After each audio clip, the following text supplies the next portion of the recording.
In fact, if anybody in the chat room, just give me a thumbs up to make sure everything is straight. Can you hear me clearly?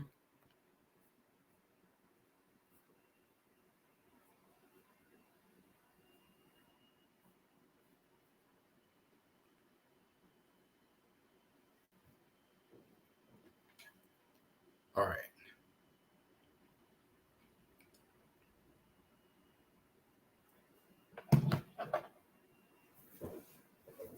Okay, mirase.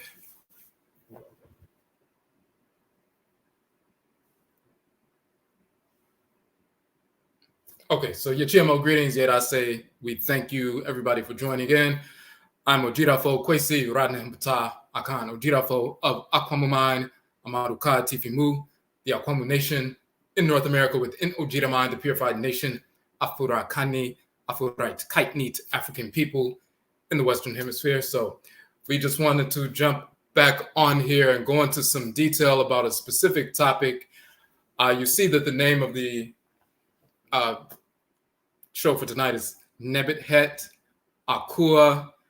This is the female divinity as represented in ancient Kanit and Kemet, Egypt, Nubian Egypt, as NEBT Het, force in creation, one of the female forces in creation, one of the divinities. She's called Akua or Nana Akua in the Akan language. She's Koni Koni in Ewe in the Vodun tradition. She's Agberu, the Orisha Agberu in the Yoruba tradition and so forth. So we're talking about her in the context of Susuw, in the context of meditation. We say renal system meditation, balancing emotions. She governs the renal system in the body. So the renal system is her physical shrine in the body of Afurakani people, African Black people, and so forth. In a spiritual sense, because of that spiritual, quote unquote, renal system, she governs the balancing of emotions.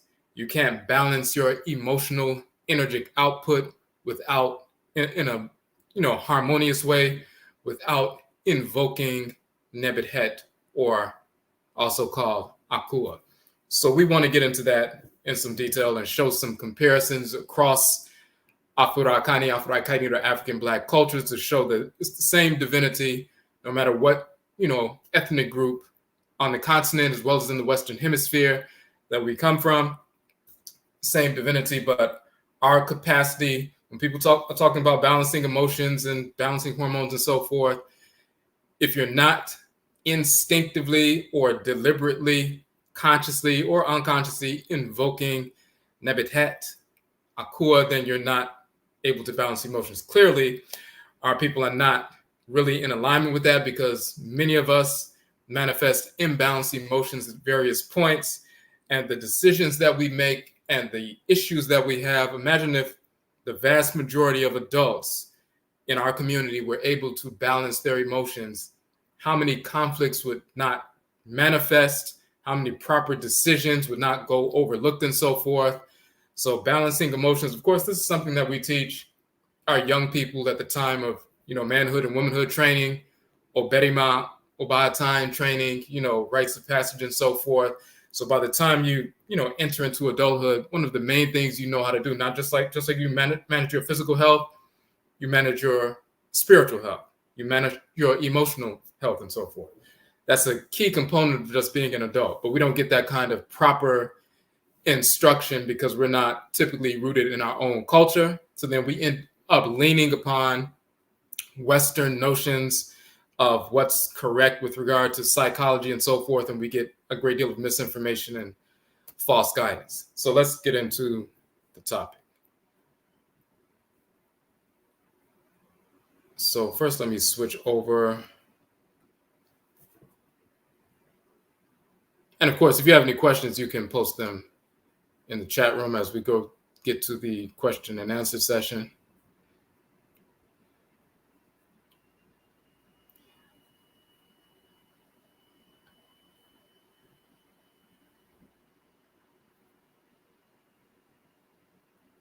Okay. And this is part of our series on Susuw. And when you look on our YouTube page, and we posted these videos on the website as well, the webpage, You'll see we've done a number of broadcasts on Susuw, which is the ancient term for meditation. We are in the midst of teaching the first Meditation Instructor Certification Course. We started a few weeks ago, and it goes until July 9th, but we have a new certification course beginning next Monday on July 1st. And it goes from July 1st through July 22nd, every Monday evening at 8 p.m. So if you would like to join that course and become certified as a meditation instructor, a Susuw instructor, you can register. We still have some spots available, and that begins Monday. And we'll talk about that also at the end of the session tonight. But before we get into the meat of the topic, we're gonna quickly give that proper definition of Susuw, as we've done on some of our other broadcasts. But if you haven't been on, or if you haven't seen them, you want to get that proper definition first.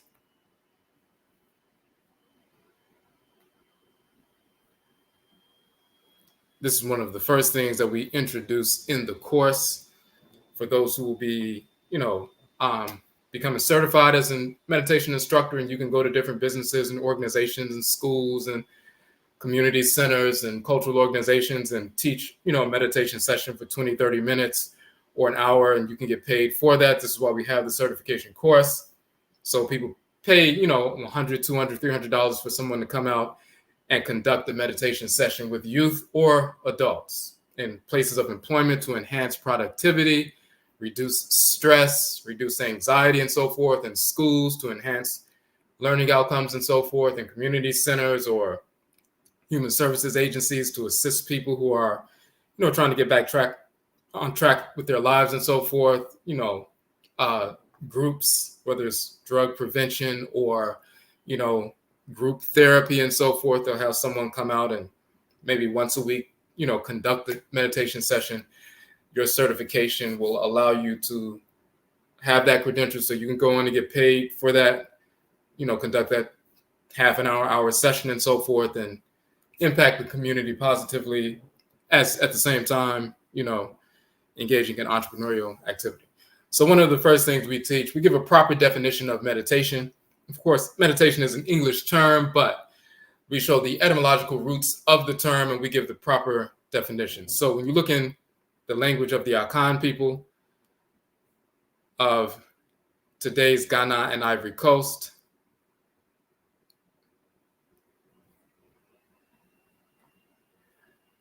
we show the comparison between the Akan language. There are 26 million plus Akan people in West Africa between Ghana and Ivory Coast, one of the largest ethnic groups on the continent, one of the largest groups from whom we were taken and forced into North America. So there are millions of Black people in North America, as well as in the Caribbean and South America, who are actually ancestrally Akan. Just like many of us are Yoruba, many of us are from the Congo and so forth. Many of us are Gola or Kisi and so forth. But we're using the Akan language for two reasons. One, because of the definition. Two, because the Akan language, just like Yoruba and Bakongo and various others, are directly descendant of the language of Kemet, because it's the same terminology as we show. So as you can see in the Akan language, Susuw is the definition, is the term. First and foremost, it means to measure, to sound, search, or measure the depth of, to calculate the capacity of, then also to think, purpose, to think on, reflect upon, to consider, to meditate, and so forth. So to measure, to take measure, is to reflect upon the self, to take measure of the self, to measure the depth of, to calculate the capacity of the spirit, to see what's going on within you. These thoughts, these intentions that manifest as actions, you're taking measure of those. You're reflecting upon them, you're pondering on them, you're measuring them. That's the term for quote unquote meditation. Susuw, to measure, to reflect upon, and so forth. Then when you look in the language, ancient Kanini and Kemet, the root term su, of course, a measure of length. So the term is reduplicated as Susuw and Akan, but it is a measure. Now we're taking stock or taking measure of ourselves. We measure our thoughts, intentions, and actions, and place them against the standard, or measure them against the standard of divine order.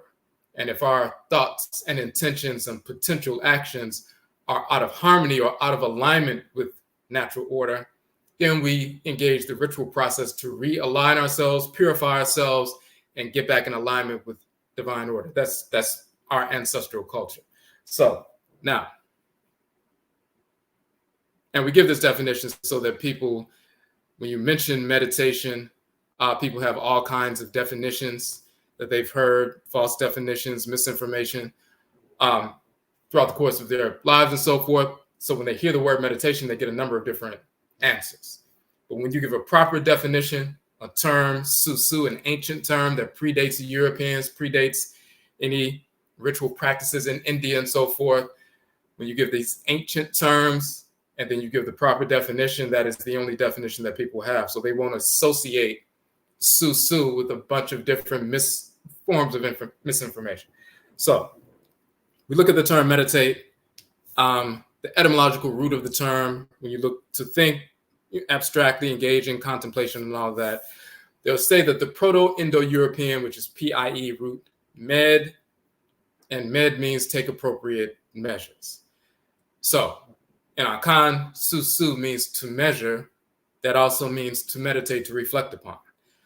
Su in ancient Kemet means to measure. Then they say med, the root of the term meditate, means to take measure. And then we look at the actual origin of the term med. And as you can see in the language of ancient Khanate Kemet, its etymological root is meh.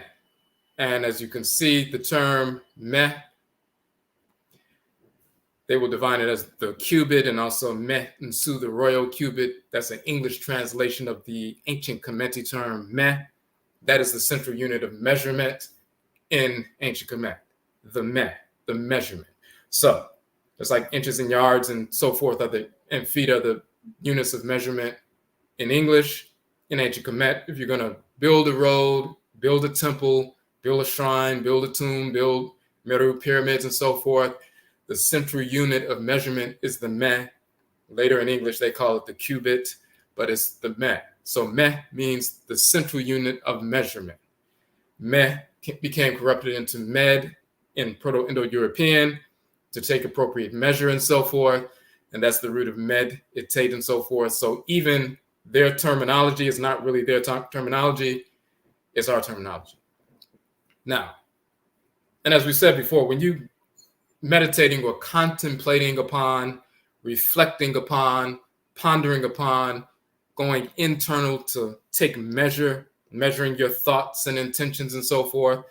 As we said before, if you see a leopard, stalking a gazelle, and they're very still and they're focused and they're blocking everything else out and focused on the prey, that's a form of reflecting upon, taking measure of, calculating the capacity of. That is Susuw, that is meditation.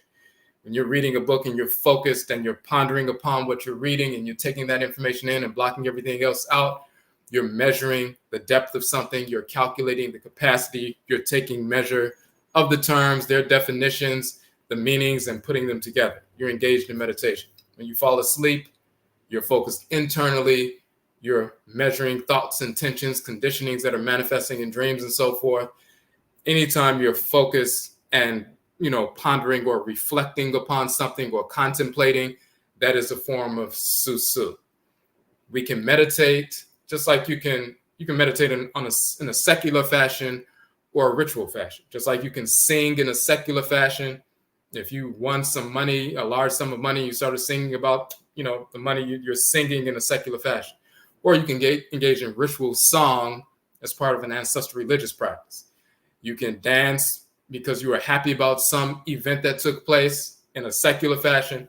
You can also engage in ritual dance to invoke the Abosom, the Orisha, the Vodou, the Ntorot, Ntorot, and so forth. You can meditate in a secular fashion to contemplate and focus on studying something, reading something, measuring something, and so forth. Or you can use the practice of meditation or Susuw in a ritual context.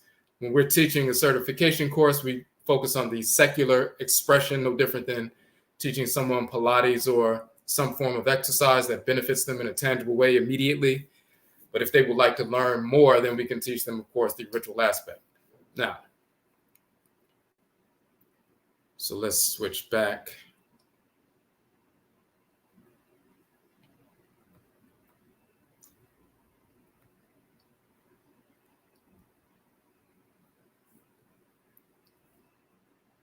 All right. So now that you have that basic foundation, we want to talk about the female divinity NEBT HET, who is also called Akua in the Akan tradition. And let's look at our page. We're going to go through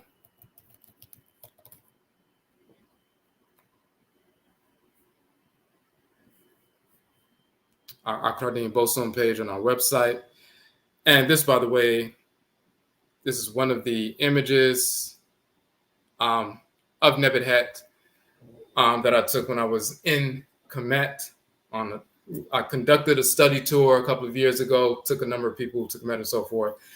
And inside one of the temples, one of the tombs in the quote unquote Valley of the Kings in the western bank of Kemet and so forth, the tombs are underground. So you go, a number of feet underground, and they have the underground tombs and so forth.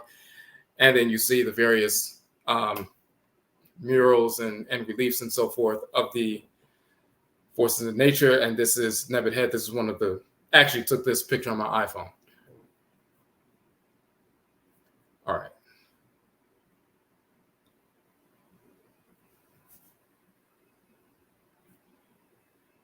So we're going to go to our Akradin Bosom page on our website. And just as a side, these are two of the books that I have published. I published 31 books to date. We have some more books coming out this year. These are two of them, Akradin Bosom Volume 1, Volume 2. All 31 of our books you can download from our website for free.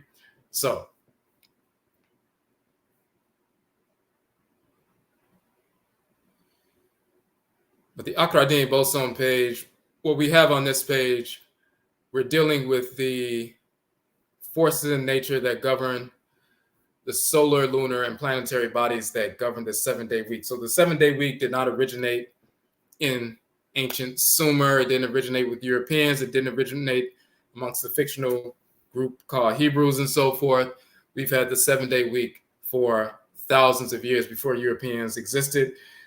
And in the western, west of Kemet, in what is now Libya and so forth, Kanu and so forth, the ancient land, which they now call Libya, west of Kemet. And we took this into, north through where now Kanana, which is now called Canaan and Israel and so forth, and Kangi, which is later called Sumer, later the Akkadian Empire and so forth. But prior to that, we brought that 7-day week and that particular calendar from Africa into the Near East before Europeans existed, before they existed in that region. And we also had along the Hapi Valley, so-called Nile Valley, we also had the calendar with the 10-day week that was specific to the floodplain of ancient Kemet. So we've had both. But the 7-day week deals with the solar, lunar, and planetary bodies and the spiritual forces that animate the solar, lunar, and planetary bodies. So here you see, just as an aside, you see this is a relief from Apet Reset, which is so-called Luxor. So when we visit Luxor on a study tour and so forth, Apet Reset, the southern Apet and so forth, that particular temple, you see this relief. On the right, you see Amen, the divinity Amen, which is the great father of creation. supreme being on the masculine side. And then to the left, you see Amenet, the great mother of creation, on the feminine side. So you have Amen and Amenet, the great father and great mother, and they work together as a divine unit, and that unit is what we call the supreme being. But when we invoke or we pray and so forth, we pray to Amenet and Amen, not just the great God, but also the great goddess. So,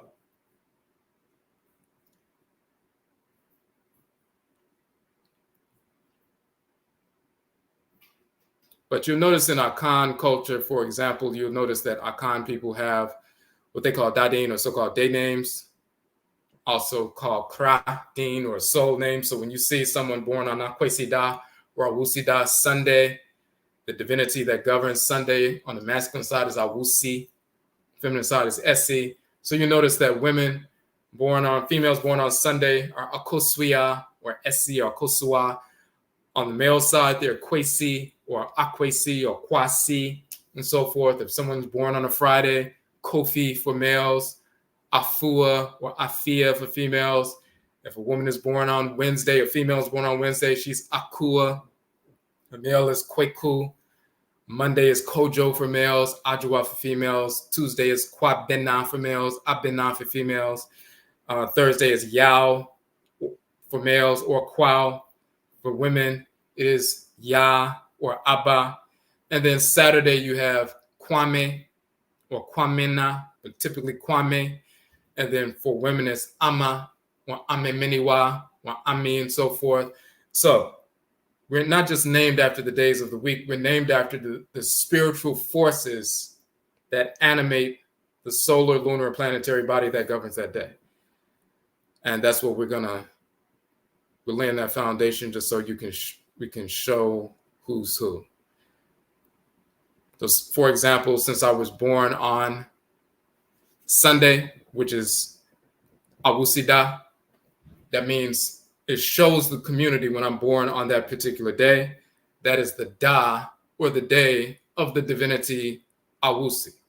And so my soul name is Kwa Asi, which is Kwa Awusi, or Kwa Asi, servant or subject of the divinity Asi. So Kwa Asi or Kwasi or Kwasi and so forth.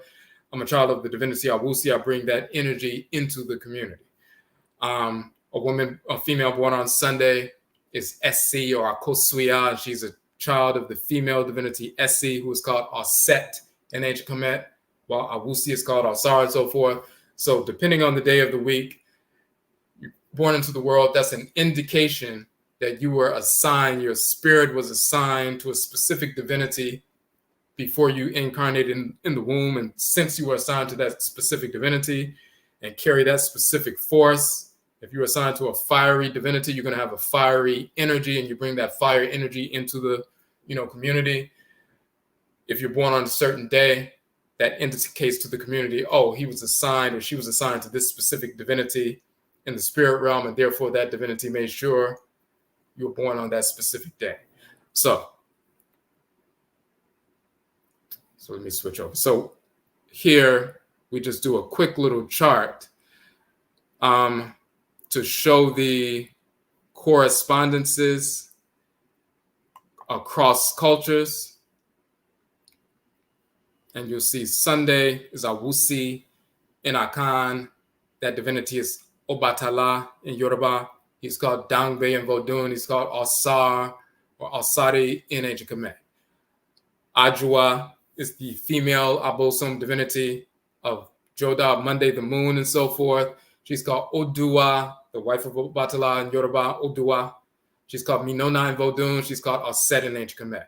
And as you go through the different ones, you'll see that Awuku and Akua, that's Eshu, and Agberu in Yoruba, that is Awuku and Akua. In Akan, that's Legba, and Koni in Vodun, that is Set, and NEBT Het in ancient Kemet. So we show the correspondences showing we're talking about the same forces in creation across cultures. Even when we were forced into North America, we continued the same practice. So we have a chart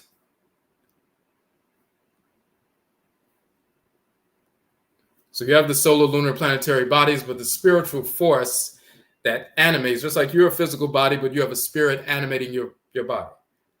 The ocean is a physical entity and so forth, but there are spiritual forces that animate the ocean. The earth is a physical entity, but there are spiritual forces that animate this planet. The same with the sun, moon, stars, black substance of space, planets, oceans, rivers, mountains, the core of earth, the mantle and upper crust, and all these different features of creation. Those are the physical shrines of spiritual forces that animate the physical shrines. So the solar, lunar, and planetary bodies, physical shrines of spirit forces, these move in a cyclical manifestation every 7 days. So that natural 7-day cycle governs the natural cycles on Earth, also governs the circadian rhythms of the body. There's a cycle called the circaseptan cycle, which is a 7-day cycle where it's a chronobiological cycle that different changes take place within the body every 7 days and so forth. It's directly in relationship to this 7-day cycle, which is the simple movement of the planet, the sun, moon, and the different planets moving into different positions every 7 days, affecting the planet, affecting the oceans, the rivers, the tides, the atmosphere, and so forth in a measurable fashion, affecting us as well. So we show them on this page. We show their popular, statuary in ancient Kemet or murals in ancient Kemet, and titles are Sara Set, Sekhmet Heru Bedeti, NEBT Het, Set, Heru, Nekabet, Wachet, Het Heru, Aminmin. We show their sacred statuary in the Akan tradition, same divinities, same functions in creation, operating through the same solar, lunar, and planetary bodies. Awusi, Ajwa, Abena, Bena, Akua, Awuku, Yao, Abba, Ya, Afi, Aminmin. And we also show their shrines in the body. So, Awusi governs the endocrine system, that regulatory structure in the body. Set, the Great Mother, governs the reproductive system that is inclusive of the, uterus and birth canal. You see the Sekhmet, the warrioress goddess, the lioness, who's the divine killer. She wages war to kill the enemy and so forth. Her shrine in the body is the lymphatic system, the cells that go out and kill the enemies and so forth to protect you, the law enforcement structure. Bina, who is Heru Bedeti, he's the warrior divinity, wages war with iron. They made statues of iron of him, and his followers were the iron workers in the iron foundry of the sacred city of Mesen in ancient Kemet. And when you look at the, shrine and temple of Edfu in Kemet, and they have the entire story of Heru Behudet written on the walls and so forth. And they talk about his followers with their iron spears and lances and so forth. And they have statues of Heru Bedeti in iron. He governs iron, he governs war, he governs the planet. Benna, which is the White Star Spring called Mars and so forth, the god of war, fire, hot metal, fire, and so forth. But in Yoruba, he's called Ogun, and Akan, he's called Benna, and he's also the one who governs iron and war. His shrine is the immune system in the body, another warrior structure in the body that goes out and kills the cancer cells and free radicals to defend your body against invasion. So you'll see that Sekhmet and Heru Behudet, they are partners in ancient Kemet in the cosmology. They're called Benna and Abena in Akan. They are partners in Akan and so forth, counterparts. The lymphatic system and the immune system are the shrines of Sekhmet and Heru Bedeti, and they work together to defend the body. Just like in the cosmology, Sekhmet and Heru Behudet, the warrioress and the warrior work together to defend the entire nation. In your body, the lymphatic system and the immune system work together to defend your nation, your body. And then we get to Set and NEBT Het. Set, the communicator, the trickster, but also the communicator. He's called Eshu or Elegba in Yoruba, Elegba in Vodun and so forth. The trickster and the communicator, he's called Kweku Anansi, the trickster and the communicator in Akan and so forth. He governs as we can see, the nervous system, also the planet Aku or Awuku, which is the planet Mercury, the quote-unquote messenger planet. Set governs Mercury in the cosmology of ancient Kemet. This is where they get Mercury from, and Europeans, they stole that when they invaded Kemet and so forth. And they have the messenger with the little wings on his feet and so forth, but they stole that from Set, governing the planet Aku or Mercury.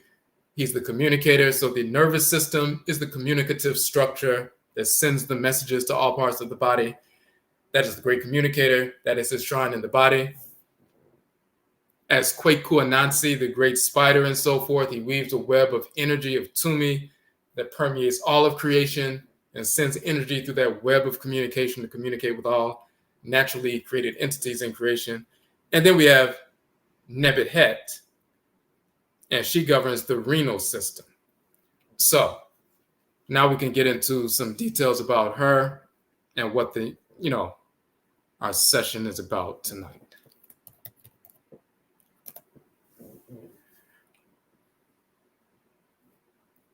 Okay, so this is one of the articles. We've published our books parts 1 and 2, and we have some more books coming out on that, but we have an article on each one of these divinities. So this particular image of NEBT HET is from the tomb of Tutankhamen. So when you go to Kemet, you go into the Valley of the Kings, the tombs underground and so forth. All of the other mummies are in the museum in Cairo, but the only mummy that's actually in the tomb in the Valley of the Kings underground is the mummy of Tutankhamen. So when we go to Kemet, you'll see that. But on the walls inside of the tomb, a number of different murals, but this particular image of NEBT HET is from that tomb. And of course, Black female divinity. Of course, when people pretend like the people of ancient Kemet were Arabs or Europeans, that's insane. Now, then we showed NEBT HET Akua.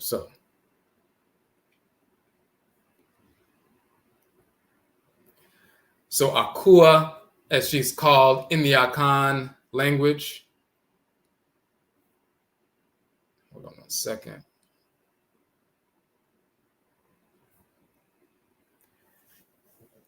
So she's the Abosom, which is the Akan term for divinity, the Abosom, the deity, the goddess of the Ochin, the planet Akua, which is Mercury. On the feminine side, it's Akua. On the masculine side, it's Awuku or Aku. Her day is Akuada, which is Wednesday. So any female born in Akan tradition is for Black people only, of course, because these divinities, the forces of nature, only possess spirit possession and communicate with our people. So female born on Wednesday or Akuada is a child of this divinity.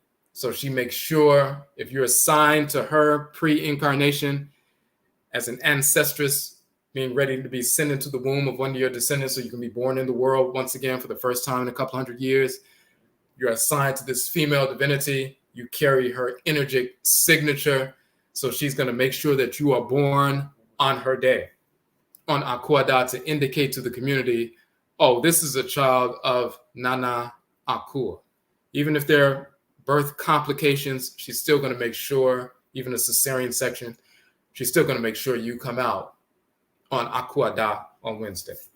So she governs the divine renal system, which is the fluid balancing and excretory structure of our body of creation, the great divine body of Inyamewa, Inyame, the supreme being, and thus the renal system within the Afurakani meaning the African Black body. So just like you have a great body and you have smaller organs that make up your body and so forth, that regulate order in the body of creation is the body of Amen and Amenet. And within their great divine body are smaller organs, which are the deities, and then they give birth to smaller bodies, which are plant life, animal life, mineral life, and Afurakani, or African human life. So we are the children, just like the cells are children of the organ, and then the organ is the child of the great body. where we are the cells, plant life, animal life, mineral life, and Afro-Akanite or African Black human life. We are the cells of the divinities, and we are cells of our parent organs. So just like a liver cell has a parent organ, the liver itself, when it lives in harmony with the liver, its parent organ is serving you, the great being, at the same time. And when the pancreas cell serves as parent organ or parent deity, it's serving you, the great being, at the same time. We are the cells, we are children of one of the divinities and so forth. When we live in harmony with that divinity that governs us, our parent organ or parent divinity, parent Orisha, parent Abosom, parent Vodou, and so forth, we're serving the great being, Amen and Aminet, at the same time. So, someone born on Akua Wednesday, showing that she was assigned to the female divinity Akua, and she is to bring that Akua energy into the community, the communal sphere, to bring that level of energy to heal and do the things that she needs to do in that community. So that's the planet, of course, Akua, which is quote unquote Mercury, which we call Akua. So then we make the comparisons in Yoruba culture that people are familiar with of southwestern Nigeria. She is called Agberu, the Orisha Agberu, the wife of Eshu Alegba. We said in Fong culture and Ewe, which is the Vodun tradition, she is called Koni Koni. She's called the Vodou Koni Koni, the wife of Alegba. In ancient Kemet, of course, she is NEBT Het, and Kani, which is Nubian and so forth. But she's Akua in Akan. So we say one of the titles of Akua in Akan culture, if you look in the Akan language, one of her titles is Kukua. Kukua. So if you ever hear somebody named Akua, you know she's born on Wednesday, Akuada. She's a child of this female divinity, black person, only black women, of course, only. But she's a child of this divinity Akua, NEBT Het. And sometimes you will hear them use the nickname Kukua as opposed to just Akua. So Kukua is the general term. Kukua means a small earthen vessel. In the Akan tradition, the earthen vessel is the symbol that defines and distinguishes NEBT Het, Akua, from other divinities in Kemet. When you see NEBT Het, you see on her head, you'll see the vessel. She's the only divinity that has that vessel as a headdress. Other female divinities have different forms. Some have the cow's horn. Some of them have, the solar disk or the moon or a vulture headdress, a number of different things. But Akua, or NEBT Het, she is the only one that has the vessel on her head. So even if you just saw an image, before you read the writing, to see who it is, who they're talking about, just by seeing that image of the vessel and the het up under the vessel, you know that is NEBT Het. So then we show the Medutu, the vessel itself is called Neb, feminine Nebet.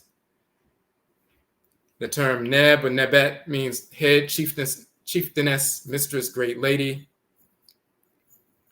And then the symbol Het, this little rectangular symbol, means house, sanctuary, temple enclosure. And the little half circle up there is the T sound. So that's NEBT Het and so forth. So she's the mistress or the great divine lady, Nebet, of the temple enclosure or the sanctuary, Het. She is the governess of priestesshood, those who are the link between the physical world and the spirit realm. So here's another image of her with the vessel Nebet and the symbol for the sanctuary Het. So NEBT Het, the great divine lady of the temple enclosure, the sacred sanctuary and so forth, the head of the sacred house and so forth. Now, that's important for a couple of reasons. Kukua, meaning the small earthen vessel, being a title of Aku and Akan, it points to the reality that her nickname in Akan, the one of the earthen vessel, Kukua, also defines her actual Medutu or hieroglyphic spelling of her name in ancient Kemet, the one that bears the vessel on her head. She's the divine courieress. So she takes her vessel, she takes the offerings that we give to the ancestral spirits and divinities. So you see someone place an offering, a food offering out and so forth, and giving it to the shrine of a divinity and so forth. She takes the spiritual energy of that offering in her sacred vessel and carries it as a courieress from us to the forces in creation, to the divinities, to the ancestral spirits. And when you give an offering, that's releasing some energy, and it provokes the energy of the individual to dispense their energy to you and so forth as a feedback mechanism. So it's no different than if someone releases, if you have some rock incense, you have particular resins, you have, frankincense and myrrh, which we call, hedju, which is the white resin, and antiu is the red resin in the language of ancient Kemet. If you have some rock incense, it's in a bowl or something on a shelf, you can smell the scent a little bit. If you put fire to it, then it activates it and it fills up the entire room with smoke. And if somebody's in the space, that energy will provoke them. It will cause a stimulatory effect upon them when they breathe it in, and it has an effect and so forth. If you give somebody some medicine, it gets into their system and it has an effect, and then there's a response. If you engage in ritual prayer, ritual chant and so forth, the sound vibrations that leave you provokes the energy of the Nsamanfo, the ancestral spirits, the divinities, the Abosom, and then they release a dispensation of energy to you. Even for a child, a baby, when a baby cries, the sound vibrations go to the mother, it stimulates her eardrums, it causes her to respond to that prayer, and then she dispenses milk to the child. So there's a provocation, a release, a prayer, a chant, a ritual song, a cry.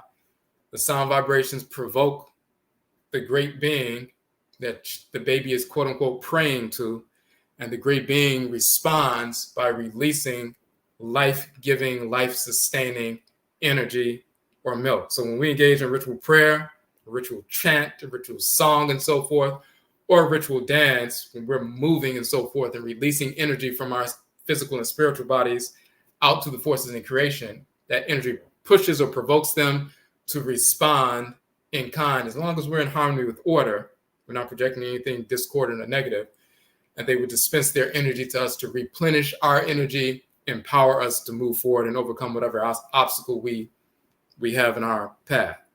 And the same thing happens when you have a ritual offering, that you've prayed over this ritual offering and empowered it and so forth. You put it forward for divinity or an ancestral spirit. The energy emanating from that provokes the spiritual force of the divinity, and then they respond by releasing their energy to us. So she carries the offering in her spiritual vessel. We give an offering and so forth that's charged with our energy and our petitions and so forth. She carries that in her vessel, to the divinities, and then they respond by responding to us.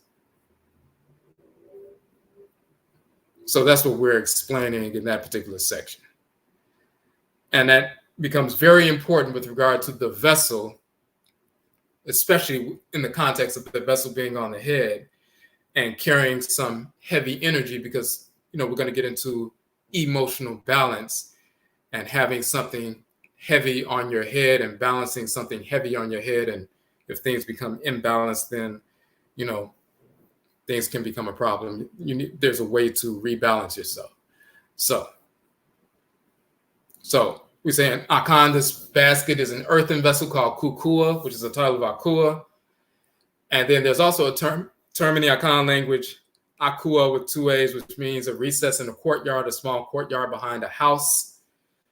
When you look at the Het symbol in ancient Kemet, it's the bird's eye view of the temple enclosure. So you're looking kind of like a blueprint. You see the little door entry point here, and then the space of the courtyard, the temple enclosure. So the reason why that's important just expand that a little bit, is because Kukua, meaning vessel, a title of Akua and Akan. Akua, a temple enclosure, a title of Akua and Akan. And we just said she is NEBT Het in ancient Kemet. Well, Neb means the vessel in ancient Kemet, and Het is the temple enclosure. So vessel, temple enclosure, NEBT Het. Vessel, Kukua in Akan, and then temple enclosure, courtyard, Akua in Akan. The name of the divinity describes the vessel and the temple enclosure in the Akan language. The name of the divinity defines the vessel and the temple enclosure in ancient Kemet, proving linguistically and cosmologically that this is the same divinity. Of course, we have experience with this force in creation, so we know who she is, and she communicates with our people, of course, but even linguistically, we have that proof as well. So we show that Neb means cup or basin, Nebet on the feminine side. Neb also means everyone, any, all, each, because when you have a vessel, cosmologically, there's a great calabash of creation and everything exists within that calabash. So Neb, the vessel, also means all and every. So we're just showing that these different terms, you'll find the same terms in our Akan language as well. And we also show the masculine side, Neb, the feminine side, Nebet.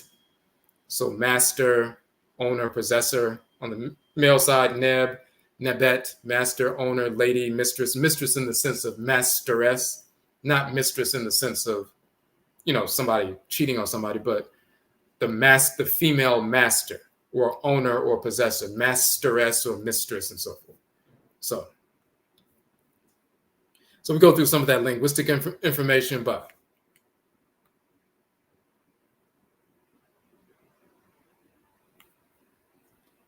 now if you look at the terms Kua and Ku in the Akan language, it means to bend, to join, to bring together. Those roots forming the root of the name, Akua and Aku, talking about the links from the spirit realm and so forth. And we talked a little bit about that. So the house or the Het is a ritual space that functions as a sacred gate or portal to the ancestral realm, which we call Asamando and Akan. NEBT Het, the great divine lady or mistress of the enclosure, is the governess of this ritual space and the ritual activity conducted within such a space. Now let's look at the context of her representation in the Akan tradition as the Akua Ba, the Akua doll. You've seen the fertility dolls before. They're kind of popular, and people say, well, that's just a fertility doll. Of course, it's in the shape of the Ankh because it's the same sacred symbolism that we never stopped utilizing ever since we migrated from ancient Khanid and Kemet, the Hapi Valley, a couple of thousand years ago, relocated to the western part of the continent where Mali is right now. We were there for 1,000 plus years after Muslim invasions. Some of our people, about 1,000 years ago, Muslim invasions, Almoravids and others, some of our people migrated from that region further south to where Ghana and Ivory Coast are today. And then hundreds of years after living in those areas, after reestablishing Akan civilization in the forest belt, some of us were taken from that portion, that region, and forced into North America and Central America and South America and the Caribbean during the enslavement era. And we continued our Akan ancestral religious practice. So here in North America, that practice is called the hoodoo tradition, from the Akan term, undu. So we still use hoodoo doll babies in the same form in North America as our Akua dolls in Akan and ancient Ankh symbols in ancient Kemet, because we're the same people. No different than people migrating from Mississippi to Chicago. We migrated from the Hapi Valley to the western part of the continent, but then some of us were taken from there and brought over here. So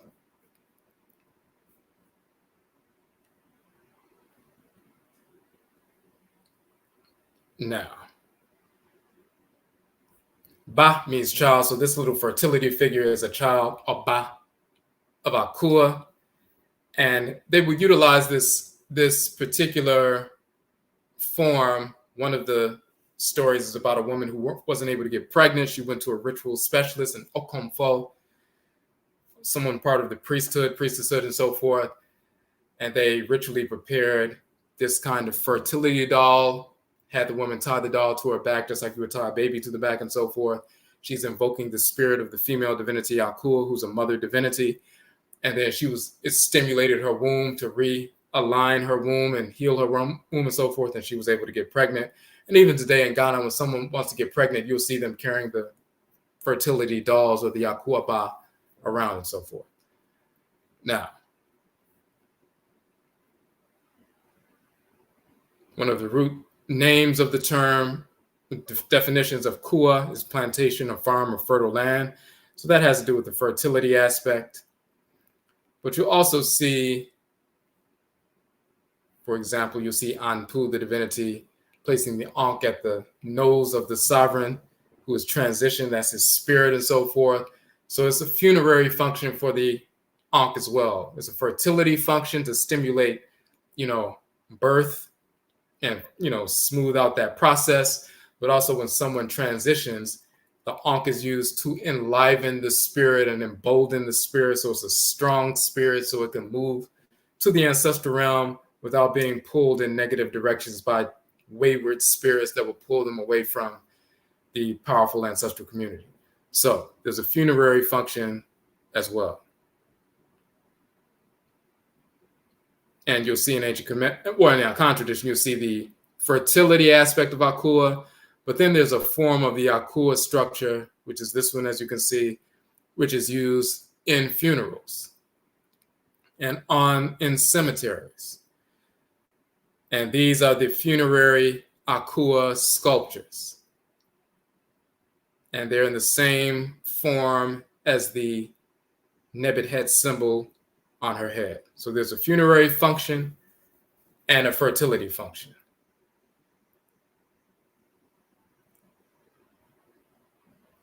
And so we show that combination. Then we'll show, very often when you turn an Akua doll around and you see the back of the head, you'll see the Jed pillar on the back of the head and so forth. We've been using the same symbolism unbroken.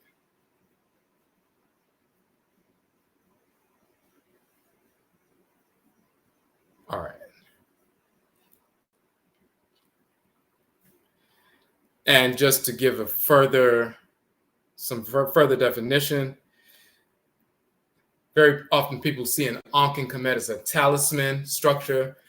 They're unaware that there are Ankhs with arms and hands and so forth, just like the Akua dolls, because it's the same ancient symbol. And Ankhet, the living one, the name of a goddess, that is Akua Ba, that is a symbol for NEBT HET, the Akua. That's her ancient title. So we just need to show that this is the continuity of culture. So we give some of those definitions. We said that in the Yoruba tradition, her name is Agberu. Agberu in the Yoruba language literally means the load bearer. These are some Yoruba women in ritual. You see they have the vessels with the sacred offerings on the head and so forth. They are bearing the load. Agberu means the load bearer. She is the wife of Eshu, the trickster. She is NEBT HET in ancient Kemet. She's the load bearer in ancient Kemet. She's Akua, the one with the kukua, the earthen vessel on her head in Akan. She's Agberu, the load bearer in Yoruba. Just to show that that's the same divinity with the same titles in the various languages, pointing to the same specific function in creation. Now, we show some of her titles in the Akan language and ancient Kemet there as well. Now, so now that you know, and let's see, hold on one second. Let me pull up this.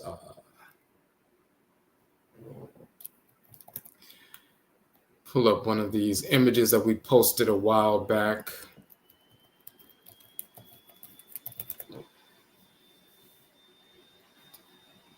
This is something that we posted every now and then. We'll repost it on Facebook. Hold on one second.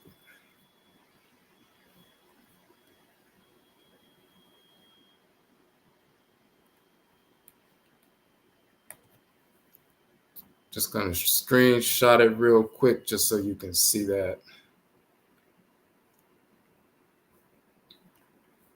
And of course, if you have any questions, you can post them in the chat room and we'll address those. I just want you to see this screenshot. This is something that we posted just to give people a quote unquote contemporary expression or representation of this divinity and her natural function. So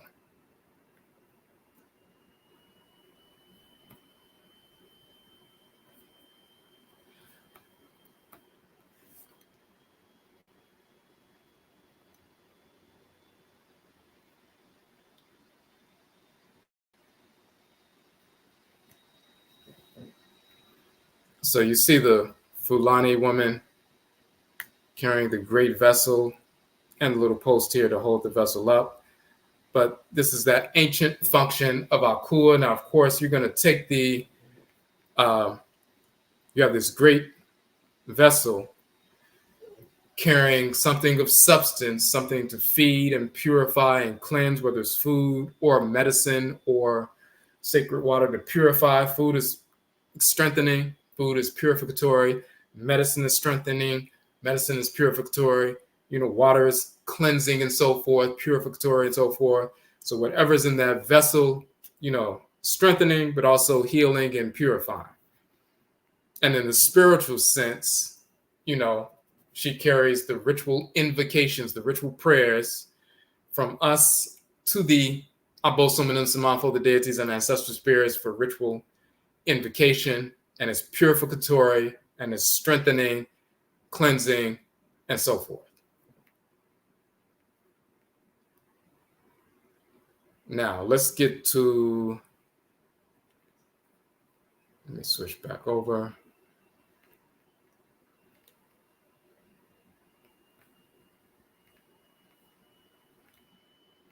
Now, we're going to go back up because we were talking about her physiological shrine in the body. We showed the vessels. We gave the definitions. So,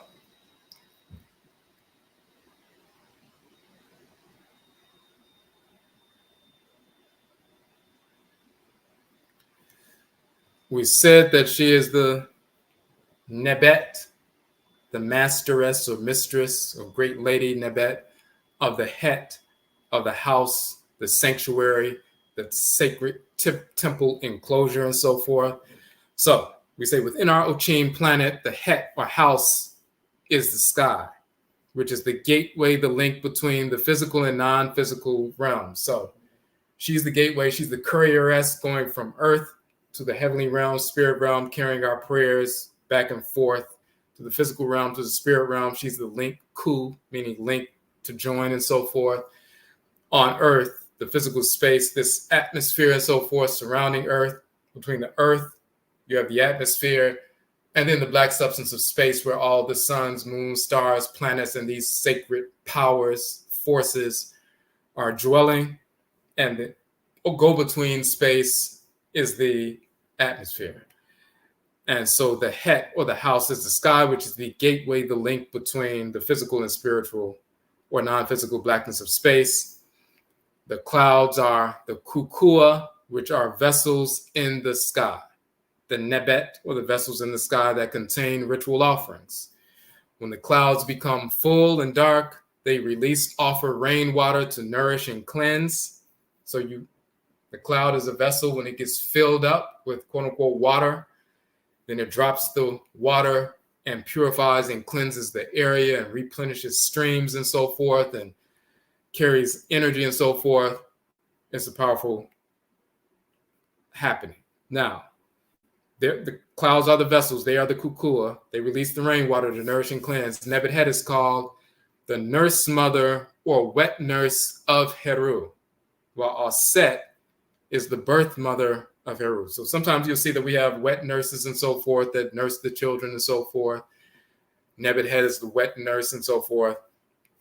Now, NEBT Het is recognized to govern the rain waters of earth and the dew of Asase Afua. So the morning dew and so forth, the water that manifests, also the rain waters. NEBT Het governs the rain waters. Now, that's one reason, one of her praise names. She has a few praise names, Obisi, Susuw, Ekuse, and so forth. They reference the thick, dark, cloudy, dusky clouds that are full of rain that are about to release the water and so forth. All these different things. Now, let's switch over real quick.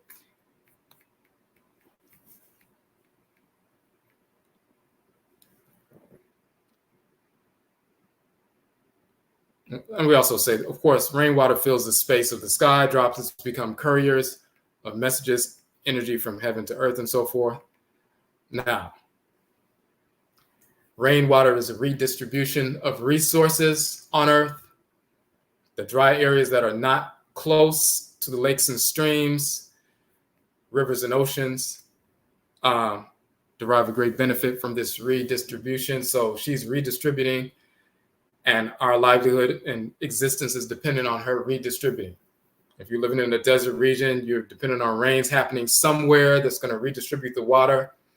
The water from the ocean, evaporation takes place, condensation collects in the clouds, and then it's redistributed billions of raindrops somewhere else where the earth is dry. So the water from the oceans, rivers, streams, ponds, lakes, and so forth can be redistributed, and she does that. Now, the same function is executed by NEBT Het within the Afurakani body as she functions through the renal system.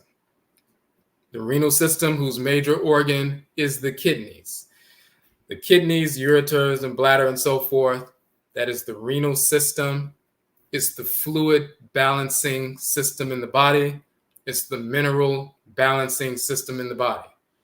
If you didn't have a renal system, then your ankles and hands and everything would swell up with fluid because it's not being properly balanced and so forth. It's not redistributing the water properly.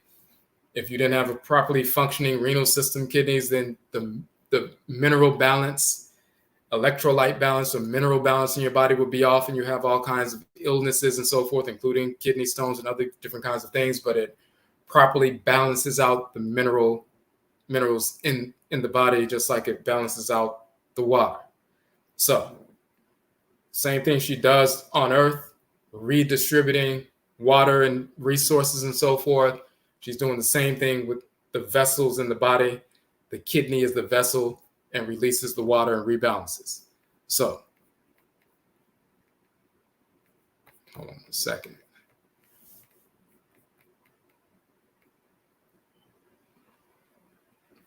So we say the renal system not only functions as an excretory system and detoxifier of the blood, but also the system which regulates electrolyte balance, which is mineral balance and fluid balance, water balance in the body, including the regulation of blood pressure.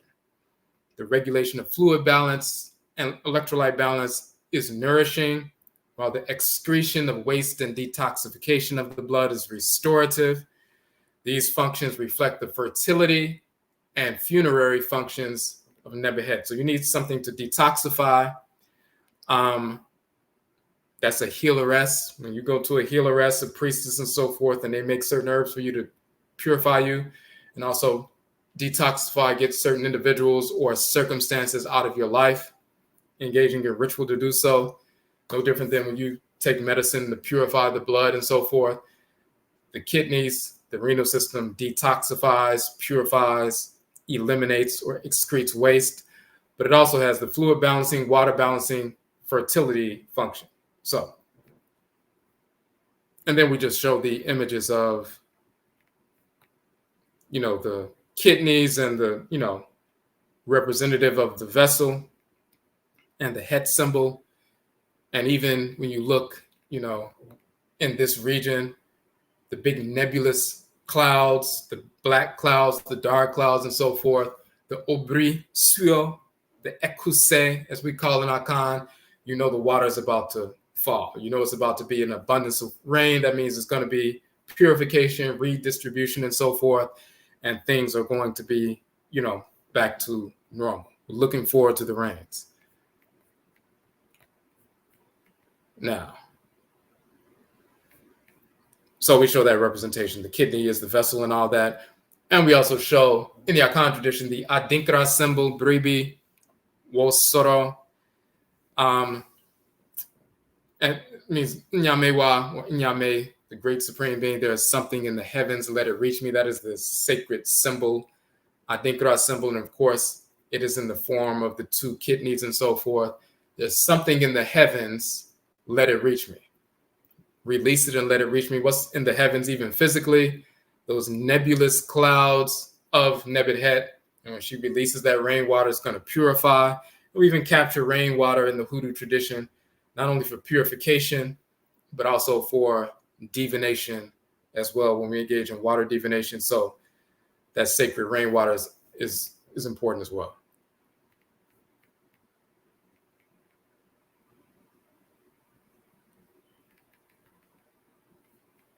Now, NEBT HET is referred to as a funerary divinity. Hold on a second. She is a protectress of the individual who transitions from the physical world to Asamindo, which is the ancestral realm. Just as she protected Awusi Alsar, it's to NEBT HET that we look for protection, nourishment, and strength so that the deceased spirit makes a harmonious transition to Asamando without becoming earthbound, trapped in between worlds and subject to the attacks from other discarnate earthbound spirits. Her function as a protectress of the individual deceased spirit, Osamine, also lends itself to her titles in Akan, Obisi, Obrisuo, Ekuse, and so forth, referencing the dark, dusk, cloudy, and so forth. So when someone transitions, she's a courieress. She assists the individual. So just like if you were on a mundane level, if you were walking, or if your child is going to school or going to the store or something, and they have a destination. They're at the home, they're going to go to school, or at home and going to a store. They have to walk through the neighborhood or walk down the block or whatever. On the way, there can be some people who are drug addicts or somebody who thieves and so forth to try to lure them away from their path and get them to go in a different direction to do drugs or steal something or whatever it is. But they want to stay on that proper path to get to their destination, get what they need to get, and get back to their original location. They don't want to be led away. When someone transitions, when their spirit separates from the body and the body is buried after the funeral and so forth, and a spirit is making their journey to the realm of the ancestresses and ancestors, that region where the pristine community up in Samafo ancestral spirits are dwelling. On their way, there are certain spirits who are not allowed to live with the larger group of pristine ancestresses and ancestors. Just like on Earth, if you had a cousin who was a thief or a crackhead and was breaking people's houses and so forth, if you're having a family reunion and he shows up at the door, he's not going to be let in. He can't dwell in the community of the people who are operating normally because we know disorder is going to manifest, so he can't get in. If he tried to force himself in, he's going to get beat down and so forth. So he's left out.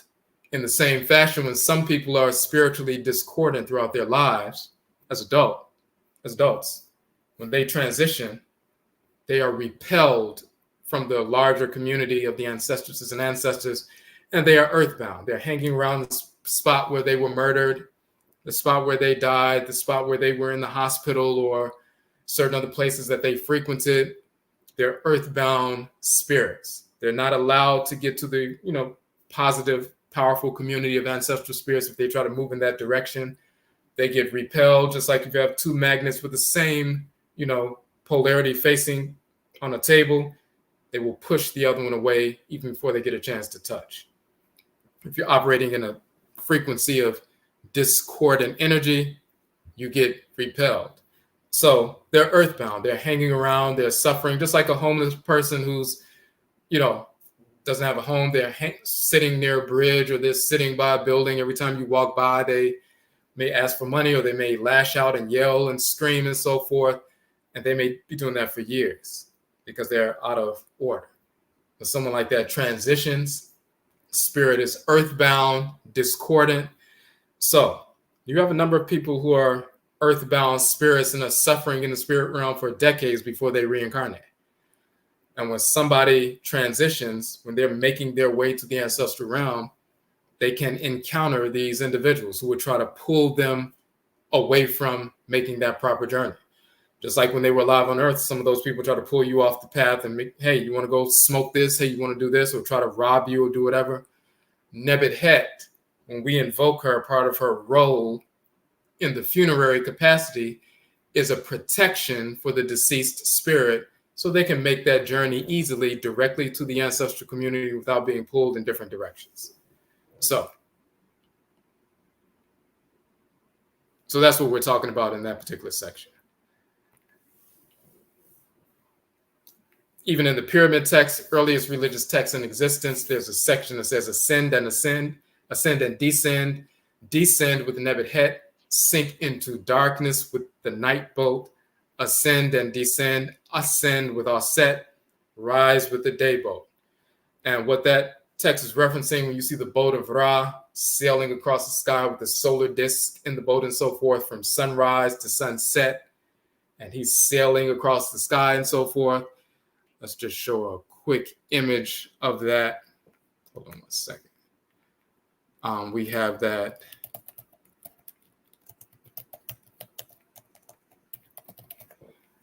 In our book, Afuraka, The Origin of the Term Africa. Let me just pull that up real quick. Okay, so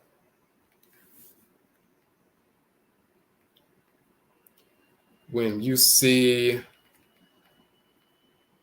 this is one of the 31 books we've published. You can download this book for free, showing that the term Africa comes from Afuraka. We show it in the hieroglyphs, the Medutu, and so forth.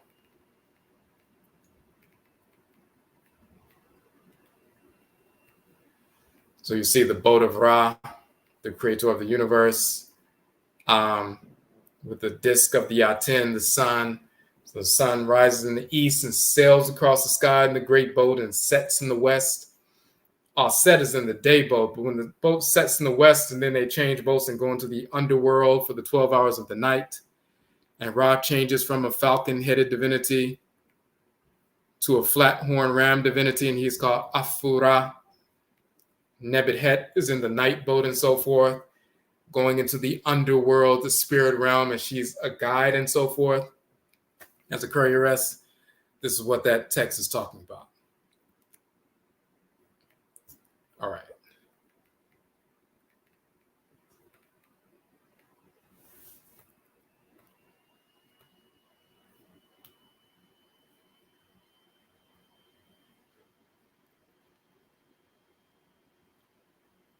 All right, so that's what they're referencing. She takes the boat of the underworld after sunset, and of course that's the time of the darkness and the ancestral realm and so forth. Now we can get back to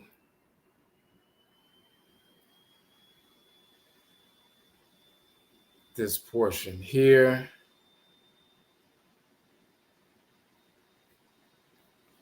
All right.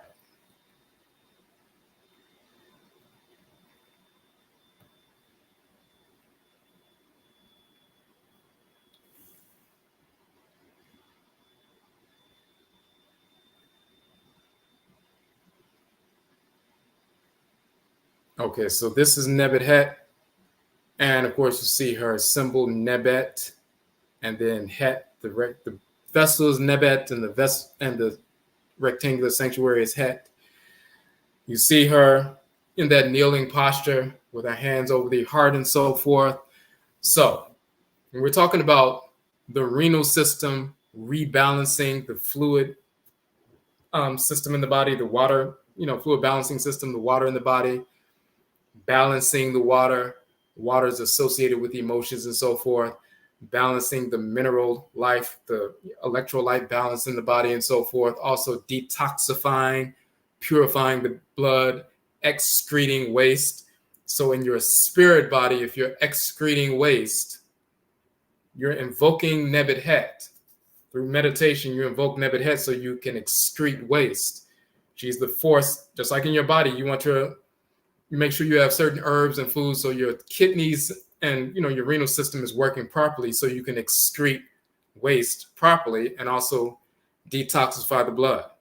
So you make sure you have the right foods and herbs and get enough sleep and exercise so it can work properly. For your spirit body, you want to be in alignment with NEBT HET, invoking her through ritual prayer, meditation, chant, and so forth, so that in your spirit body you can excrete spiritual debris or excrete waste as well, so it doesn't cause problems for you. Now, and the same thing with detoxifying, but also the fluid balancing, mineral balancing aspect in the body. So what does the text, our article, have to say about that? Hold on one second.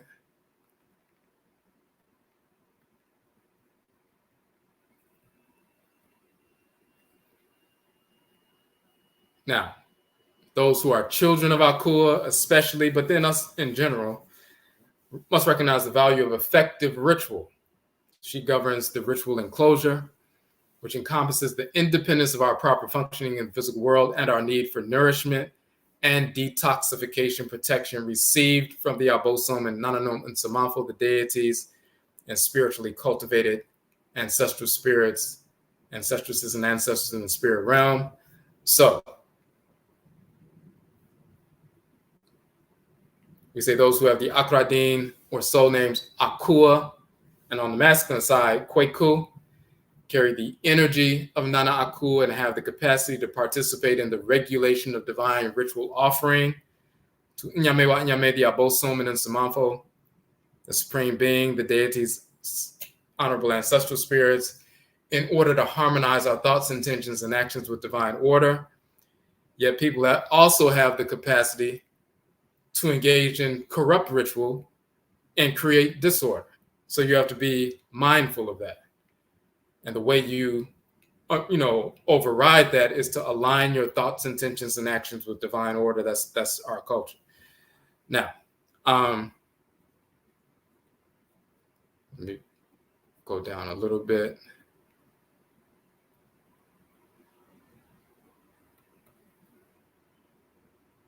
So we say the embrace of misguided ritual leads to corruption of true religion, ancestral religion, and to the birth of pseudo-religion, pseudo-philosophy, pseudo-priesthood, priesthood, charlatanism, all of that.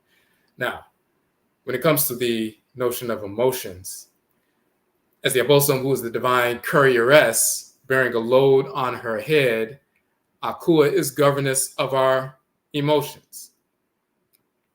So now you need to think about, and then you look at this image once again, and you've done this before yourself at some point.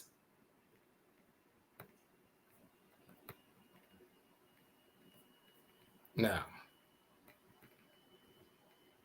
if you look at that, even if you fill up a vessel of water all the way to the top, and then you start walking, if you're not very careful, if you don't, walk very carefully and place your steps properly, the water starts swishing and swashing and so forth.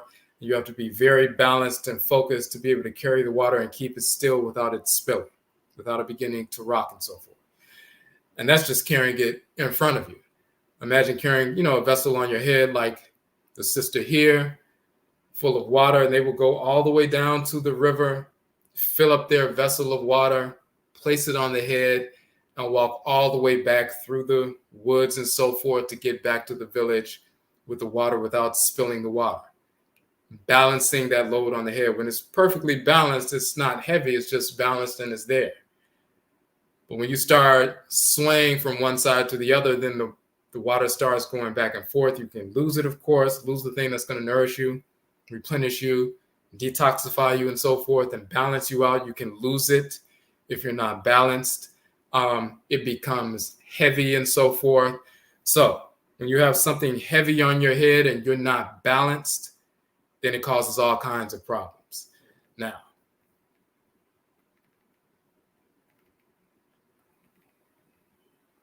and that's what part of the symbolism is pointing toward.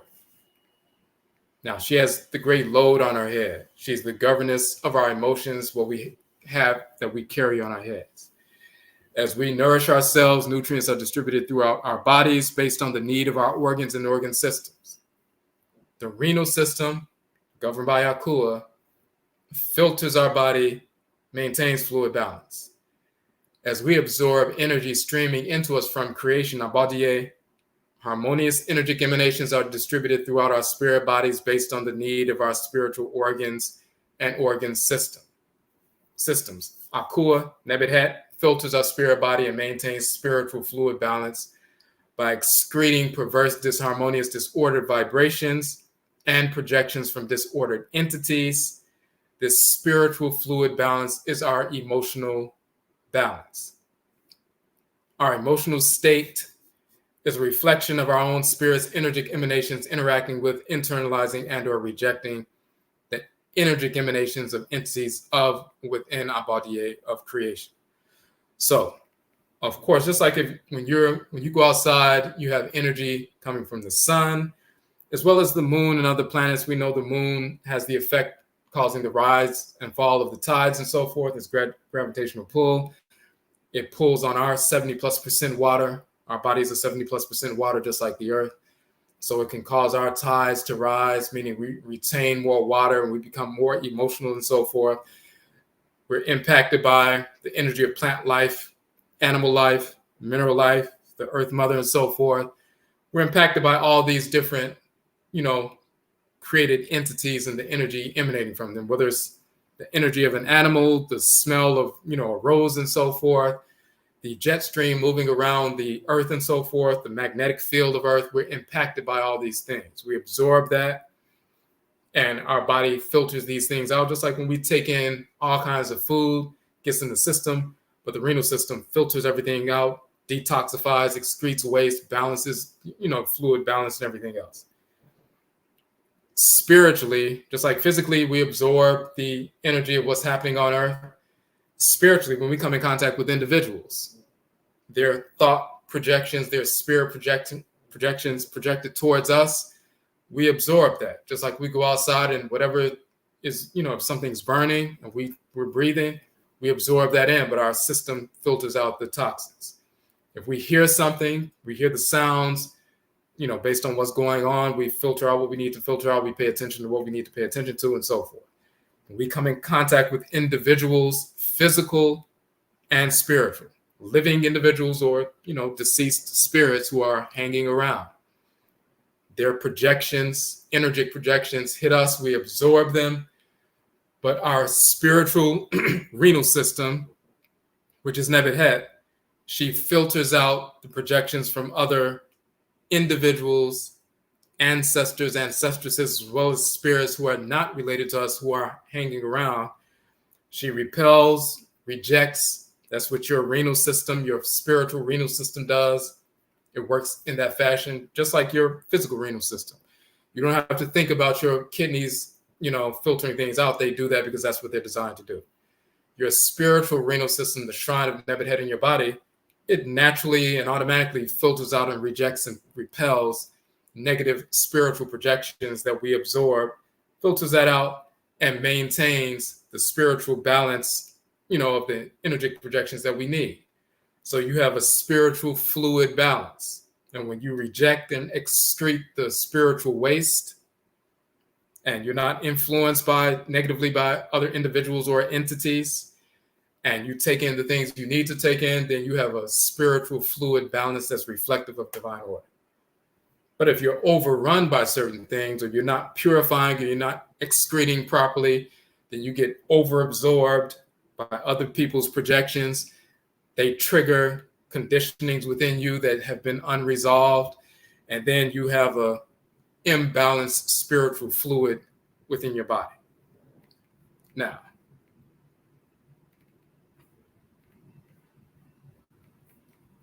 hold on one second.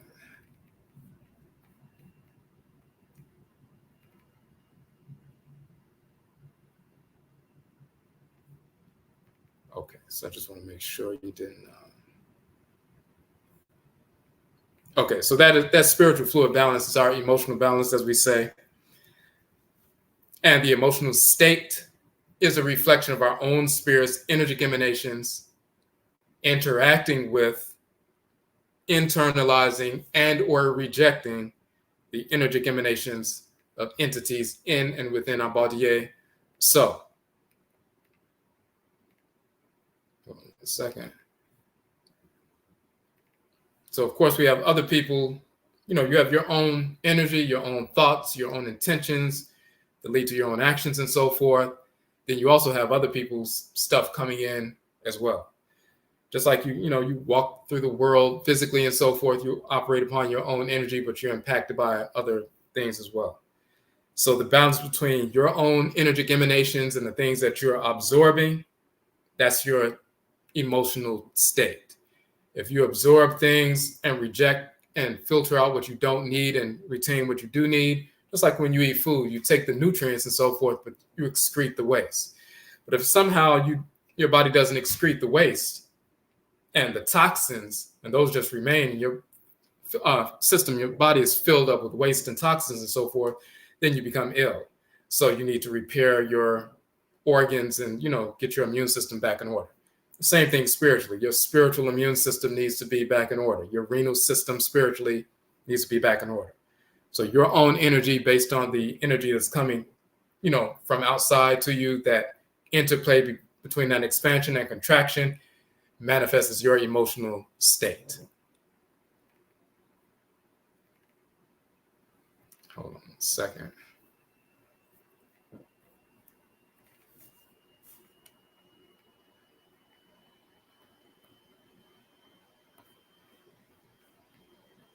Okay.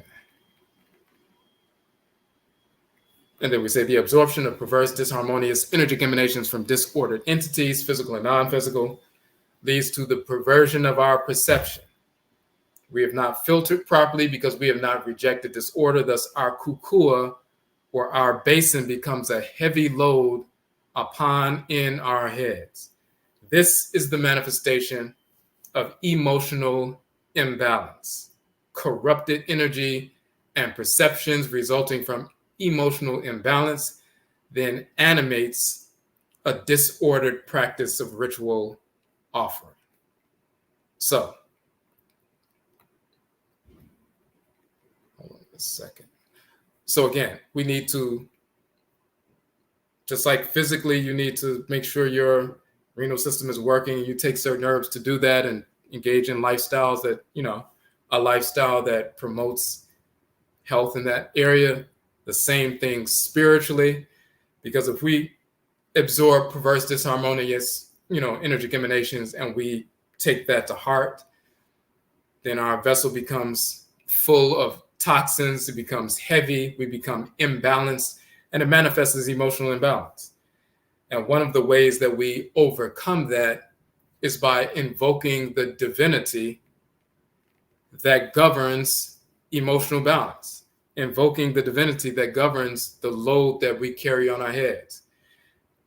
White Western psychology can't teach you how to invoke the actual divinity that governs the force of energy that you hold on your head. Dealing with ancestral religion, whether you do it consciously because you've been studying and then you engage in ritual practice to invoke this divinity deliberately, or intuitively, instinctively, you find yourself in that way where you're just led instinctively to engage in certain forms of meditation or certain forms of ritual, and you end up, invoking this divinity instinctively. That's the only way, in the true sense, to address emotional balance or imbalance. You deal with the divinity that actually governs it.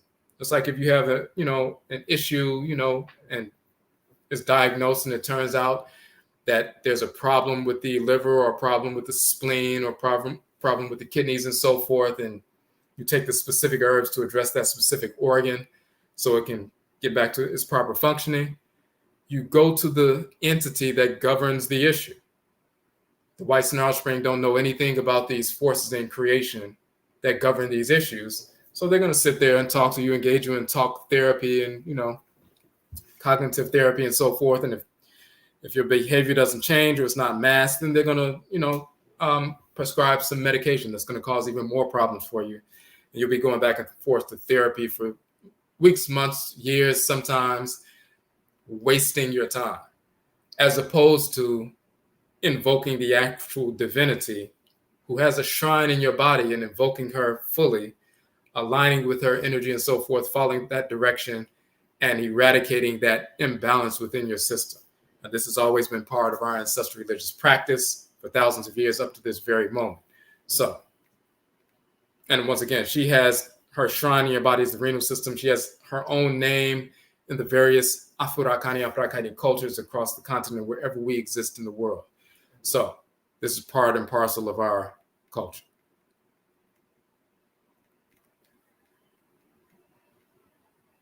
All right, let me just...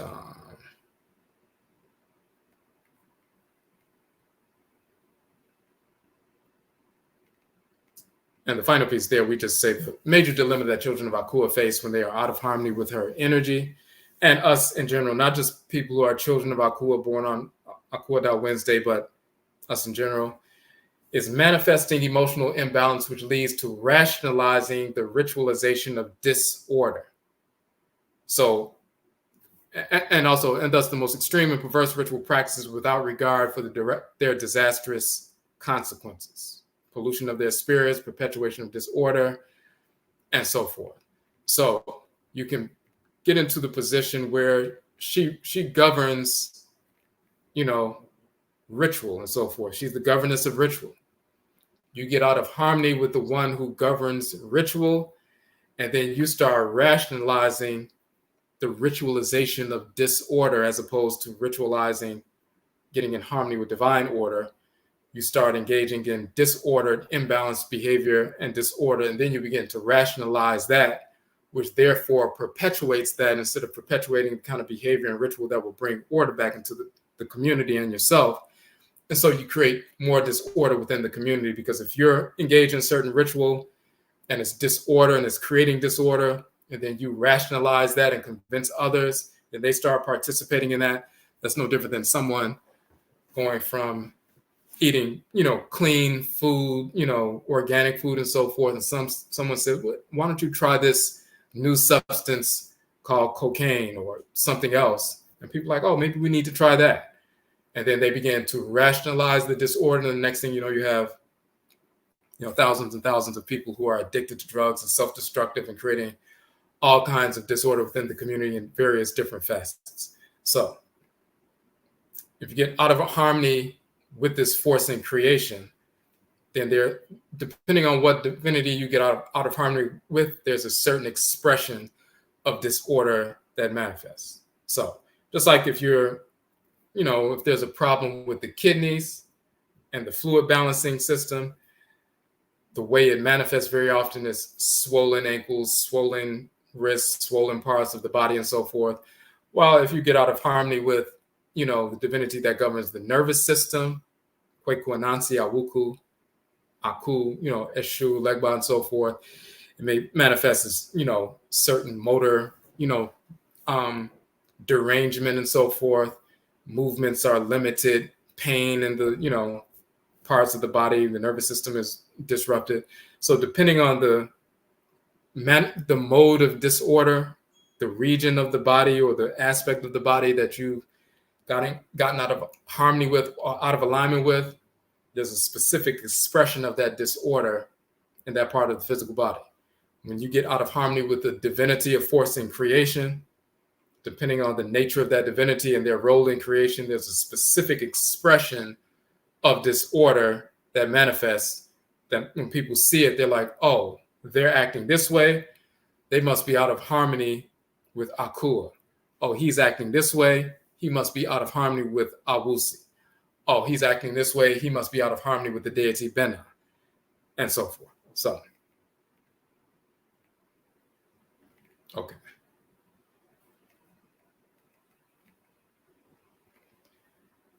So that's the information we want to share with everybody tonight. I'm going to check to see if we have any questions in the chat room. If you have any questions, of course, you can post them.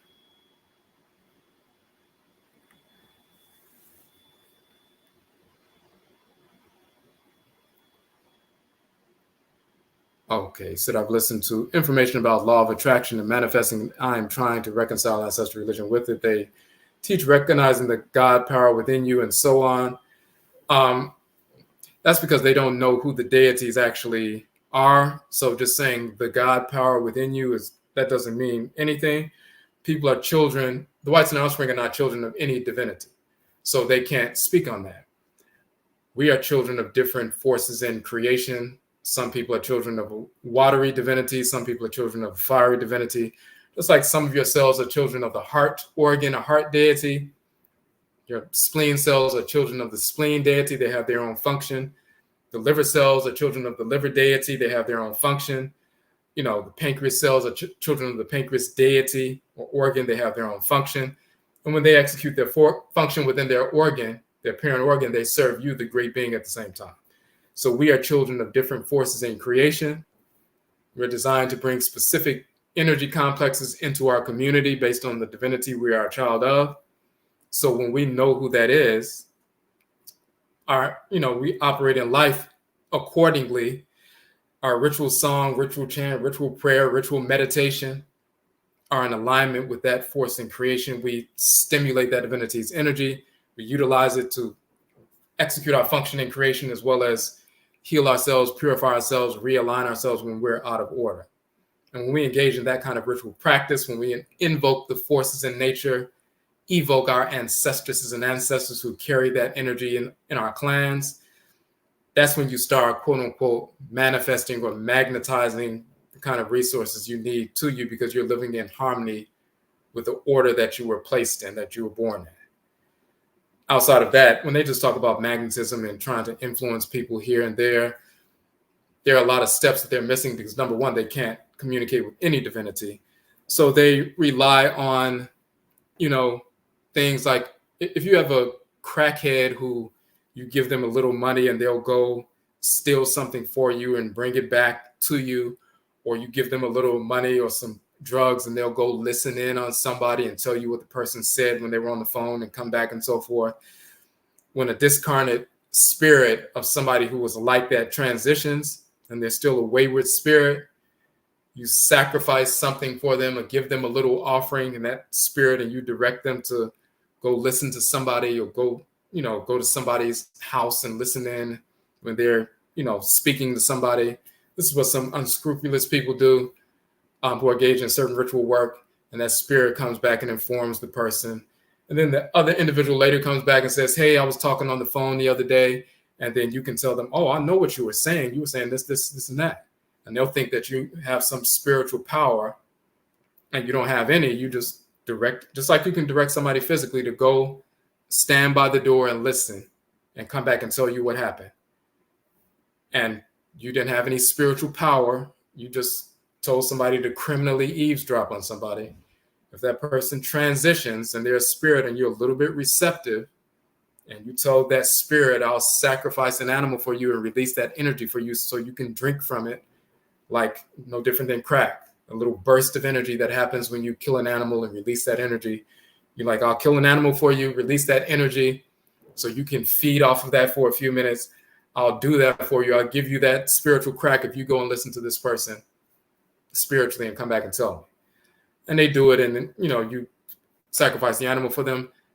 And then when that person who's on the phone comes to you and says, hey, I had this conversation, and you repeat it before they can say it, they're like, wow, he's a powerful priest.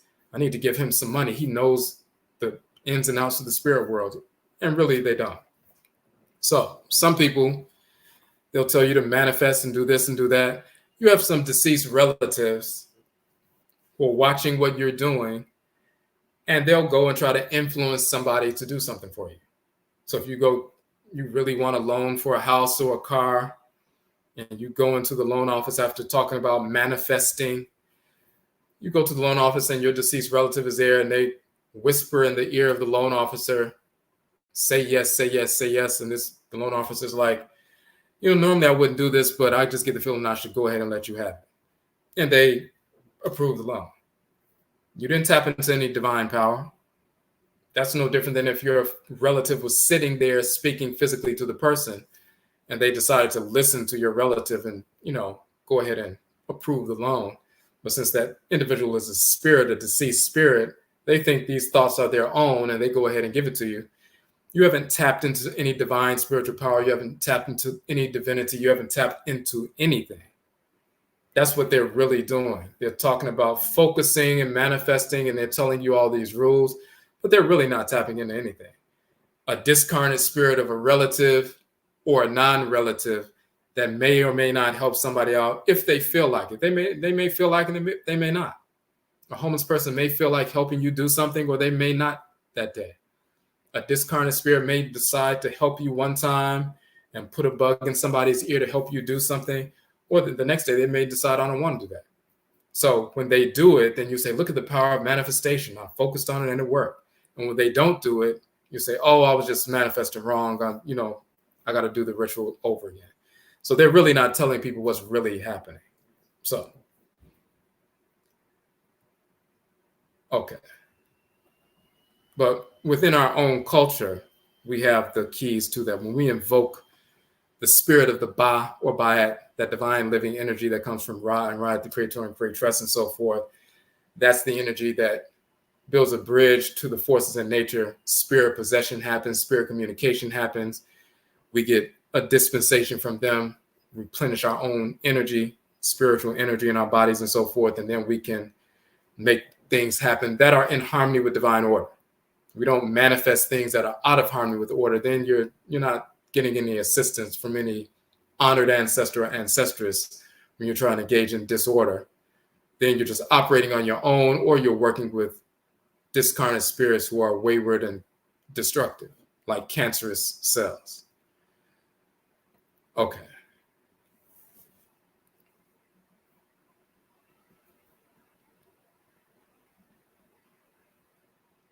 So the question about the Okra. So yes, the Okra has the blueprint of everything you need to engage in life. And the Okra is the soul, the divine consciousness, the divinity in the head region. Your blueprint is there, just like your brain. Your brain has the blueprint of everything that should happen in your physical body. The Okra, the Ka, the soul, divine consciousness, the Kayat has the blueprint of everything that should happen within your spirit body and your life and so forth. When you live in harmony with that, then you make the right decisions. If you get out of harmony with that and you seek, some assistance spiritually, all that the ancestresses and ancestors and the divinities will do is assist you into realigning with the divinity that governs your head. So that's what that is.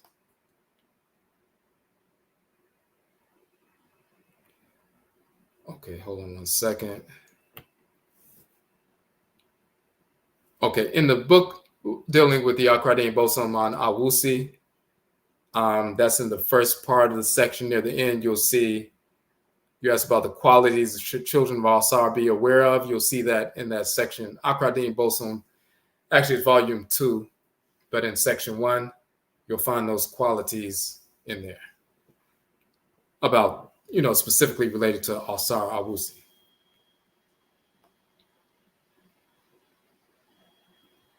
The question is it true that the vast majority of traditions that the day of the week you are born indicates your spiritual assignment? For example, Abatala governs Sundays and Yoruba, as Awusi does in Akan.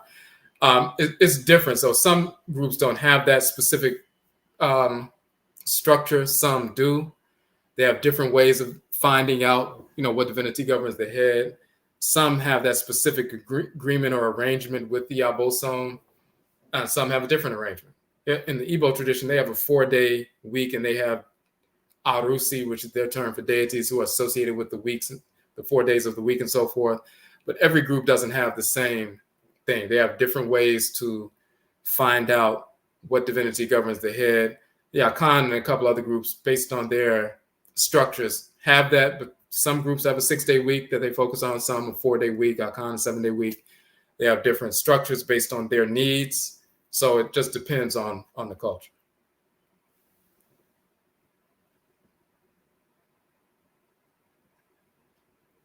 Okay, the question, does Set govern droughts?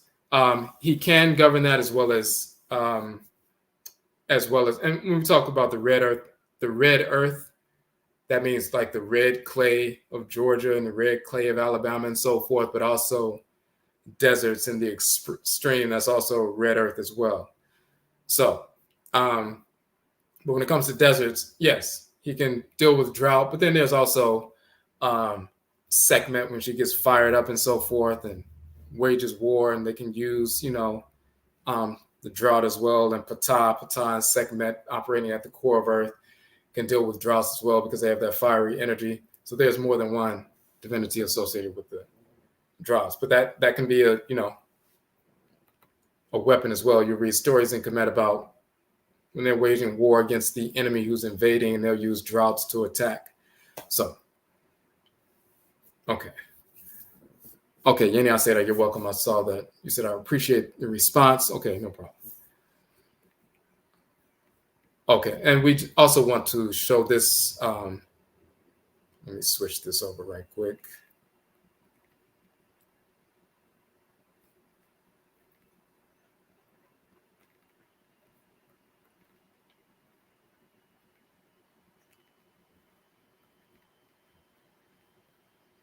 Hold on one second. Had to switch it. Now, part of that process is what we talked about in the onset of the session tonight, which of course is Susuw, which is meditation. So through Susuw, the practice of Susuw or meditation, which we teach that in our class, and of course we have our upcoming Susuw meditation instructor course. So you can get certified as a meditation instructor, and then you can utilize that certification to go, as we said earlier, to schools or community centers or places of employment and, conduct meditation sessions. And as we said before, typically people, pay $100, $200, $300 for someone to come out. They'll ask you, hey, can you do a 30-minute meditation session in our seminar for our employees? We want to enhance our productivity, or we want to reduce stress, reduce anxiety, or assist with weight loss. Or you go to a human services organization where it's a women's shelter, and they have a group where they talk about their issues, and they're trying to, get housing or get, different services, or, move into a different place and so forth. And they bring somebody out once a week to do a meditative session to reduce anxiety, reduce stress, be more focused, all these kinds of things. Or going into schools, whether it's elementary schools or high schools or colleges, and they'll pay you to come out once a day or once a week or once a month or periodically and so forth to assist students with enhancing learning outcomes. Or some community organizations, they want this they may have you come out once a week. Say, I'll pay you $200 a week just to come out and do a half an hour session every Friday. So, but typically they want a credential, and a certification is that credential, and this is why we put it forward. So our course, the next course begins this coming Monday. We're in the midst of one course now. The next course, certification course, begins Monday and it's Monday nights, 8 p.m. You can sign up now. There's a deposit option if you want to pay 50% down to register to reserve your spot. We have a few spots still available. And then you can pay the other balance next week or the week after. All of that information is on the Susuw page. And what we talked about last night also, if you like to receive a referral fee, you can receive a $100 referral fee just by recommending the course, the certification course, to someone. If they register, then you get that $100 referral fee. So I'll show you the image for that, which we shared last night. And we did a presentation on that last night to give the details for that last night, but let me just show you that information. All right.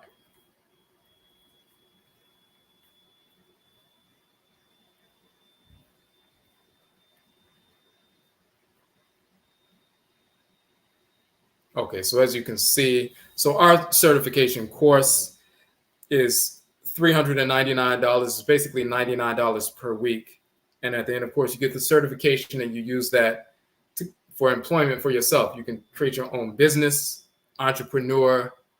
You can set up, we show you how to set up these kind of contractual arrangements where you can use that certification to, as we said, go into schools, community centers, places of employment, and so forth, to generate income for yourself, just to teach a half an hour session. And some people do it full time. They will create a full-time job. Simply, they'll have a school on a Monday, they'll have a business on a Tuesday, they have a community center on a Wednesday, a women's shelter on a Thursday, another school on a Friday, and they work 40 minutes or an hour per day, $100 or $200 a day, and they can generate full-time employment by doing that. So we show you how to do that in the course. The course is basically $99 per week, which is $399. We have a deposit option. You can put down $199 to register and start the course, and then next week or the week after, you can pay the balance and so forth. We have that option on the website.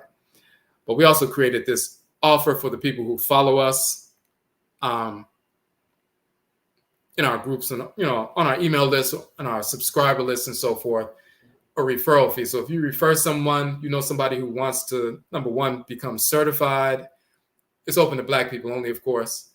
We only teach Black people our culture. So if you know somebody who's interested, or you think that that's something that they should do, if they have been trying to figure out what they want to do, maybe they're working a 9 to 5, or maybe they don't have a job at the time right now, and they're trying to figure out what they can do, something that they can generate income with and also positively impact our community, you can refer them. And if once they register and they pay their registration fee, then we will PayPal you or Cash App you or whatever method you use, $100 as a referral fee, because you're able to reach people that we don't know about. So because you can reach them that otherwise we wouldn't have reached them or known that they, who they were, then you get that $100 referral fee. If you refer 4 people and 4 people register, then you will receive $100 per person. You'll receive $400 for referring them. So the only qualification, of course, is that the individual is a Black person. They don't have to have any prerequisite or any, background in ancestral culture and so forth. And again, when we teach this to organizations, schools, and so forth, it's on an introductory level. We don't go into deep detail about cosmology and so forth. We're teaching Susuw meditation in the context of utilizing it to enhance learning outcomes, productivity, reducing anxiety, empowering themselves with regard to health and overcoming weight loss and, all these different things, these things that have been scientifically proven with regard to meditation, enhancing various aspects of life. And then for people who go through that session, you go to a session and teach that. And if they ask you, I want to learn more about the cosmology and culture and ritual practice, then you can also, connect with them outside of the regular session. But just on the introductory level, people learning, no different than if you were teaching Pilates or some other form of exercise that benefits them immediately. Once they start meditating, they will see the change in their focus, their mindset, their every aspect. So it's all positive. So if you know someone who needs some focus to, for entrepreneurship, or they were looking for something, some people, I know somebody sign up, somebody they know, like, this is something you need to get on an entrepreneurial track. And then you can use this to, empower yourself economically. So all of that is on the website, and the Susuw page on the website. We put that link in the description box for the video, so you can get to that information. And yeah, so that's coming up Monday. So the class starts Monday. If you want to join the course, or if you want to assist somebody else to join the course. It begins Monday, so we only have a few days. So check out that information, and we'll move from there. Okay, so if there are no other questions, we're going to go ahead and end it here. If nobody else is in the chat room, I want to make sure I didn't miss anything.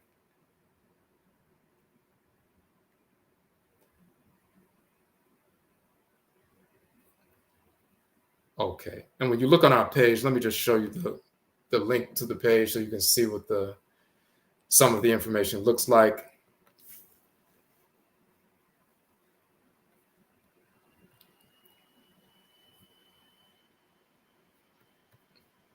Okay, so this is the Susuw page on our website. And you'll see the trailer, and all you have to do when you're referring people, you're going to send them to the page, and they'll see the trailer for the page, the trailer that you saw. They'll see the live that we actually did last night, going into detail about the referral fee and what people are to expect. And then they'll see the flyer, the payment buttons right here, different payment options. But then we also have a number of videos that we did on meditation, different aspects of the cosmology and so forth over the past few weeks, give people some insight into the kinds of things they'll be studying, as well as some advanced information that you wouldn't necessarily share with the introductory level if you're teaching. But if they wanted something more advanced, of course, you would have that information.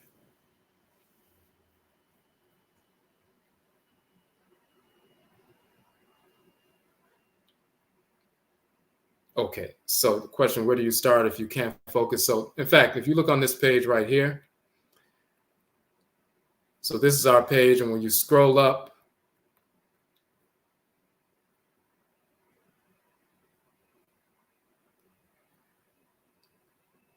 there are a couple of videos. The one we did right here, that's an introduction to the certification course and what it's about and all of that. You can check that out. And then you can also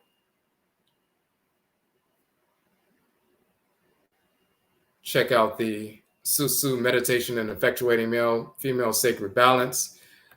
So we talk about that, and we talk about, Susuw meditation in general.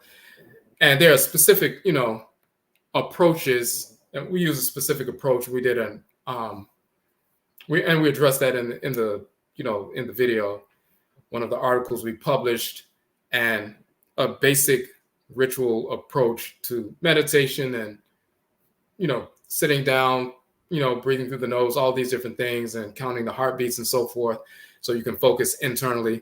All that, you'll see that in this particular video, as well as the first one that we pointed out. And that's right there on the Susuw page.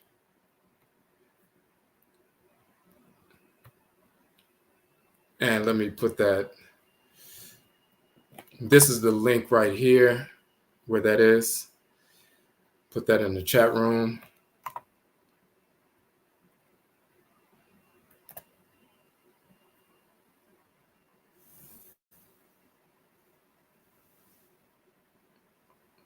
Okay, so that's the link right there. All right.